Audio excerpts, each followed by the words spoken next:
welcome everyone to today's session on Few Minutes series for Polity. I am Gul Mehak and today we are going to cover the High Court's verdict on the hijab controversy. So before beginning, you know that the hijab controversy has been in news for quite some time now.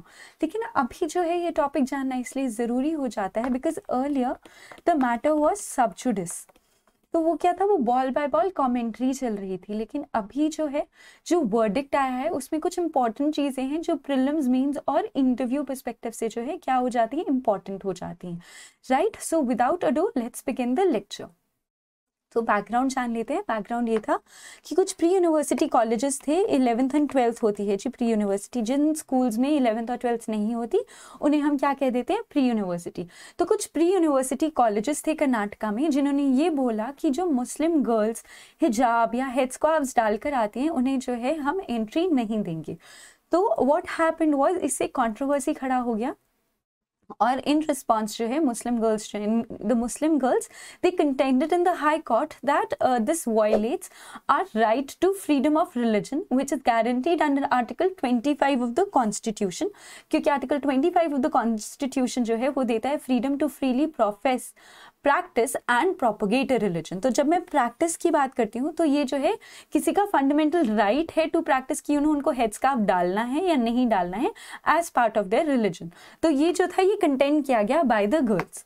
और before we move forward में Article 25 के बारे में जब हम बात करते हैं तो यू हैव टू अंडरस्टैंड कि जो फंडामेंटल राइट्स जो हैं ये एब्सोल्यूट नहीं है. इसका मतलब ये है इनमें जो है कुछ ना कुछ क्या है, एक्सेप्शंस भी हैं. और एक्सेप्शंस का मतलब ये हो जाता है कि जो फंडामेंटल राइट्स हैं वो क्या हो जाते हैं जी, क्वालिफाइड हो जाते हैं. ठीक है ना. तो क्या क्या एक्सेप्शंस है अंडर आर्टिकल 25. तो एक्सेप्शन ये आ जाती है कि अगर कोई ऐसी प्रैक्टिस है जो कि पब्लिक ऑर्डर को वायलेट करती है, जो कि डिसेंसी, मोरालिटी, हेल्थ और बाकी स्टेट इंटरेस्ट को हैम्पर करती है, तो वो जो है नहीं अलाउड हो सकती है under Article 25 of the Constitution. ठीक है ना. So now that we understood कि क्या क्वेश्चन था और क्या कॉन्ट्रोवर्सी थी, तो अब देखते हैं कि हाईकोर्ट के वर्डिक्ट ने क्या बोला है. तो जो हाईकोर्ट का वर्डिक्ट है वो 4 डोमेन्स पे बेस्ड है. तो पहला डोमेन तो ये है कि कोई भी जब हम रिलीजियस प्रैक्टिस की बात करते हैं और अगर वो अलाउ होगी या डिसअलाउ होगी तो उसमें बहुत ज़्यादा रिलीजियस तो उसमें सबसे इंपॉर्टेंट पार्ट आ जाता है essential religious practices test, right. तो ये जो पार्ट है ये आपके प्रीलिम्स मींस इंटरव्यू पर्सपेक्टिव से क्या है, बहुत ज़्यादा ज़रूरी है और हम इसको डिटेल में जानेंगे.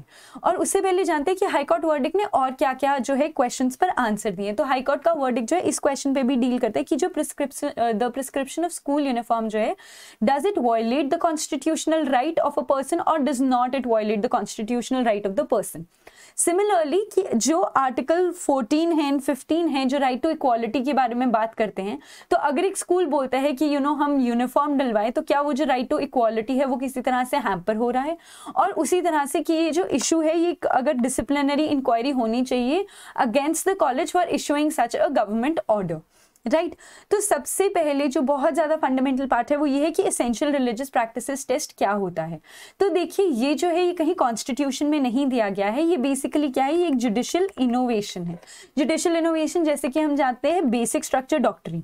तो जो बेसिक स्ट्रक्चर डॉक्ट्रिन है वो कॉन्स्टिट्यूशन का पार्ट तो नहीं है, लेकिन सुप्रीम कोर्ट ने इन कंसेक्टिव वर्डिक्ट जो है उसको एक स्ट्रक्चर दे दिया है, राइट. उसकी एक सैंक्टिटी क्रिएट कर दिया. उसी तरह से जो एसेंशियल रिलीजियस प्रैक्टिसेस टेस्ट है वो कॉन्स्टिट्यूशन का पार्ट तो कहीं से नहीं है, लेकिन ये जुडिशियल इनोवेशन का पार्ट है. जब जब सुप्रीम कोर्ट या हाई कोर्ट्स के पास क्वेश्चन आया अबाउट रिलीजियस प्रैक्टिसेस कि क्या ये एसेंशियल है एक पर्टिकुलर रिलीजन के लिए या नहीं, और क्या जो है इनको क्वांटिफाई करना चाहिए, जो एक्सेप्शंस है of public order, decency, morality जो है इनके ऊपर लगनी चाहिए या नहीं लगनी चाहिए, तो धीरे धीरे जो है सुप्रीम कोर्ट ने जो है और जो हाई कोर्ट ने इसको एक स्ट्रक्चर दे दिया एसेंशियल रिलीजियस प्रैक्टिसेस टेस्ट के नाम से. तो देखिए सबसे पहले जो ये टेस्ट था ये आया था शेरूर मठ ऑफ 1954 का जो केस था उसके अंडर. तो इसमें सुप्रीम कोर्ट ने ये बोला था कि जब हम रिलीजन की बात करते हैं उसमें जितने भी रिचुअल्स होते हैं ऑफ द रिलीजन, रिचुअल्स मतलब किस तरह से पाठ होगा, पूजा होगा, वो सब कुछ, और वो कितने इंटीग्रल है टू द रिलीजन, ये जो है कौन चेक करेगा, कोर्ट खुद चेक करेगा टुक अपॉन इटसेल्फ कि जो ये चीजें हैं ये essential part of the religion होंगी या ये क्या होंगी, non essential part of the religion जो है होंगी. ठीक है. और ये सुप्रीम कोर्ट ने कैसे किया, हर केस में जो है सुप्रीम कोर्ट ने धीरे धीरे धीरे इसको जो है एक स्ट्रक्चर दे दिया. तो फॉर इंस्टेंस जैसे जो तांडव था, तांडव का जो प्रैक्टिस हो जाता है तो उन्होंने ऐसे बोला कि ये एक एसेंशियल रिलीजियस प्रैक्टिस नहीं है, और अगर ये पब्लिक ऑर्डर, डिसेंसी, मोरालिटी को हैम्पर करती है तो गवर्नमेंट ऑर्डर से जो है कुछ टाइम के लिए इसके ऊपर रोक लगाई जा सकती है। उसी तरह से आपने सबरीमाला का एंट्री केस देखा होगा फॉर वुमेन, तो यहाँ पर women were not allowed entry, specifically women in the age of 10 to 50। तो सुप्रीम कोर्ट ने अपने वर्डिक्ट में बोला कि ऐसा नहीं है, ये एक essential practice of the religion नहीं है, तो अगर कोई वुमेन जो है अंदर वर्शिप करना चाहती है तो उनको अलाउ कर दिया गया।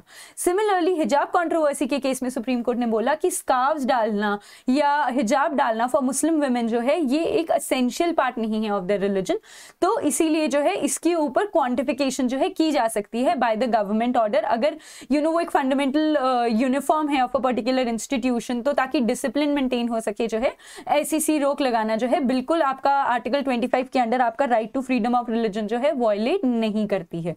ठीक है, तो अब हमने जाना कि what is essential religious practices test, लेकिन इसका क्या है, कुछ ना कुछ क्रिटिसिज्म भी है। तो व्हाट इज द क्रिटिसिज्म? तो देखिए क्रिटिसिज्म सबसे पहला तो ये है कि जुडिशरी जो है is it competent enough to go into questions of religion and decide whether a particular practice is an integral part of the religion, that is it is an essential part of the religion or a non essential part of the religion। ठीक है ना, तो इसका जो पहला major criticism है वो यही है कि क्या कोर्ट जो है उस एरिया में जा रहे हैं which is beyond its competence। दूसरा जो है वो ये बोलते हैं कि एक इंडिविजुअल की जो ऑटोनॉमी है उसको भी क्या करती है, हैम्पर करती है। क्यों? क्योंकि it is based on the religions personal religious belief की जो पर्टिकुलर प्रैक्टिस है वो कितनी इंटीग्रल है, वो कितनी एसेंशियल है टू देयर रिलीजन। तो देयरफॉर वो क्या होता है, वो इंपिंज करता है जो ये एसेंशियल रिलीजियस प्रैक्टिस टेस्ट है on the autonomy of an individual to practise one's own religious beliefs. Understood? तो बेसिक बात तो यही था जिसके ऊपर जो है हिजाब कंट्रोवर्सी में कर्नाटका हाईकोर्ट ने बोल दिया कि ये जो है क्योंकि एसेंशियल रिलीजियस प्रैक्टिस टेस्ट का पार्ट नहीं है तो इसीलिए जो है हिजाब डालना जो है अगर आपको कहा जाता है ड्यूरिंग स्कूल आवर्स आप मत डालिए तो that is allowed, that does not impinge your under Article 25 right to freedom of religion. उसके बाद सुप्रीम कोर्ट ने 2-3 और बातें भी बोली। वो क्या बोली? सुप्रीम कोर्ट ने ऐसे बोला कि अगर कोई भी यूनिफॉर्म प्रिस्क्राइब की जाती है तो अंडर आर्टिकल 19 हो जाता है जी right to freedom of speech and expression.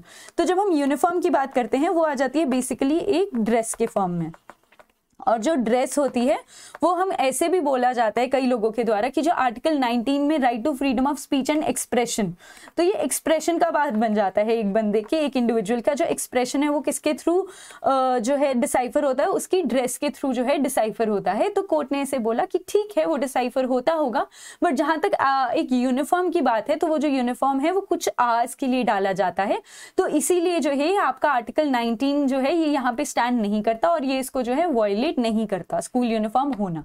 Similarly court ने ये भी बोला कि जो अभी प्रेजेंट ऑर्डर आया था ऑफ हिजाब कंट्रोवर्सी, ये आर्टिकल 14 एंड आर्टिकल 15 को वॉयलेट नहीं करता। क्यों? क्योंकि आर्टिकल 15 होता है जी राइट टू इक्वालिटी, और कंटेंडर्स के द्वारा ये बोला गया था कि जो केंद्रीय विद्यालय होते हैं दे आर सेंट्रल इंस्टीट्यूशंस और वहां पर जो है Muslim women are allowed to wear hijab, लेकिन जो स्टेट इंस्टीट्यूशन है वहां पर मुस्लिम वुमेन जो है they are not being allowed to wear hijab. तो ये जो है उनका राइट टू इक्वालिटी जो है हैम्पर करता है। लेकिन कोर्ट ने जो है इस जो पिटिशन फाइल्ड है ऑन दिस बेसिस उसको भी जो है नकारा है।